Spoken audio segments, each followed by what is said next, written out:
Okay, this is a resume. We're gonna make a resume. This is for low or no experience, but a school degree. So we're gonna start by writing our full name.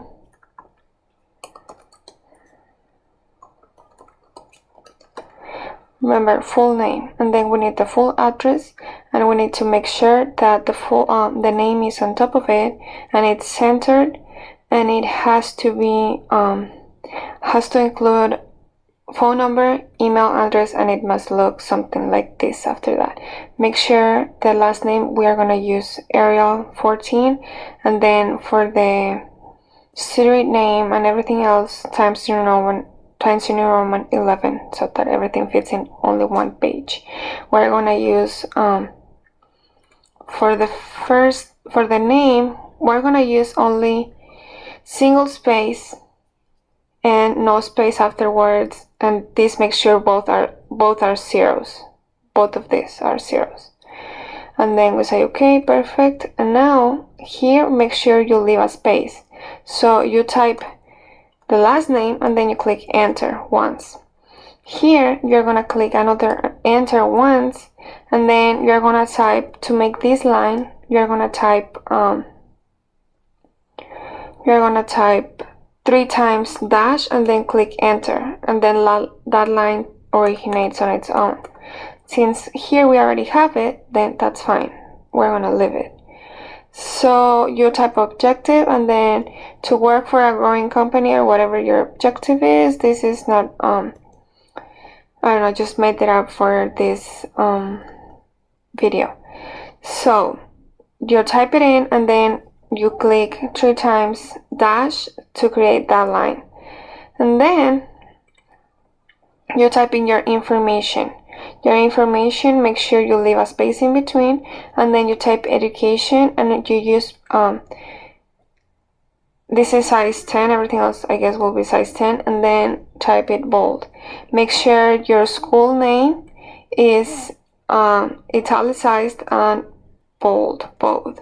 For these you need to type in, because I tried to do it in 2 columns but it doesn't work, so it's better if you just type space many times, so that you can get it on the other side of the page.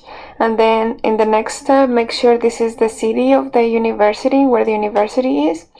In this case, since it's called San Bernardino, then it's San Bernardino, California. So here I said, since I haven't graduated, I said I expect to graduate in 2012 with a bachelor's in sciences in international business and a bachelor's of arts in finance. And then since I don't have that much information, that much experience and all that related information to fill in, I just put courses that may be useful. So I said the useful courses for areas of management and international affairs include, and I put a few, and then you put the any school you did before that one, or previous education, technical school, whatever it might be, it must be right after, because the latest one must be first. So here the city where the community college I went to, and the dates. Make sure this is created by spacing only. So, and here the title I got from there. So I got an associate in sciences in administration and information systems, and then again 3 times dash to create this cute line.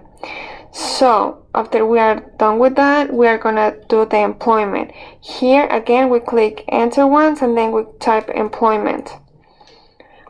Here you need to type another space and 2 ties, and then again bold and italicized, and you type first the title, and then comma, and the place where you worked. Let's say, I don't know, in the example I have is I worked for Jack in the Box like a few years ago, so I'm gonna say first I was a cashier, and then I'm gonna say the title of the place where it was. Here I have it completed, so I said cashier in Jack in the Box, and then a few times space, and then you put in the dates. Make sure the dates are in there. There's a new resolution or law, I don't know how it's called, but in Title 7 of the employment practices, it's supposed not to be a requirement to list the dates of the education. Like, let's say you graduated from high school on a specific date, because they can relate, because everyone graduated in between 17 and 18, so they can come up with your age. I don't know how true is that, how accurate is that, or how it works, so I just put in every single date. In case otherwise, then I guess I need to do some research. In your case, please do some research on that. So for the purpose of this resume, you need to say then, here's a very important part of it. You need to list not the things you did. I mean, in Jack in the Box, what can you do? Flip hamburgers? You're not going to tell your employer, oh, I was flipping hamburgers, because he's not going to get impressed. However, if you said, oh, I gained stress control skills as well as tolerance and patience by working 26 hours per week, and that is a little bit more impressive, because, I mean, be realistic how impressive flipping hamburgers can be. Anyways, and I just said here that during the time I work in the store, I increased the flow of customers by being courteous, efficient, and always having a smile on my face. This is a little bit more relevant. That talks about what you got from the job, what you gave to the employer, and it's a little bit more important and relevant in the terms of the new employment. And after that, click enter. Make sure to be like specific and not use that much wording. So, and then what was like something else, I said as a result I was promoted as a shift leader within the first month, and then I click enter here, and again give it some space, and then you list your strengths. In my case, I said I'm fluent in Spanish, also have good communication and public speaking skills. So right after that, don't forget three times dash to create this line. So again, click enter, and we're gonna go to the awards. Here's the time for you to show off. You can say, oh, I got a 4.0 GPA, I got 3.5 GPA, anything that you consider an amazing job, which obviously a 4.0 GPA is an amazing job.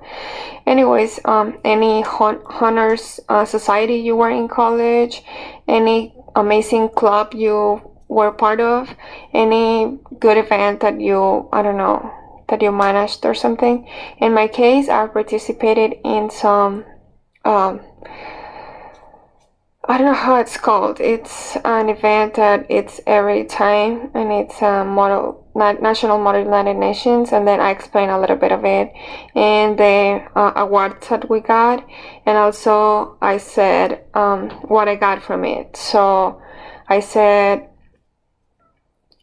I got some more skills to speak in the public. I also learned how to deal with people from other views and all that. So make sure you specify why is it important, like what you got from it.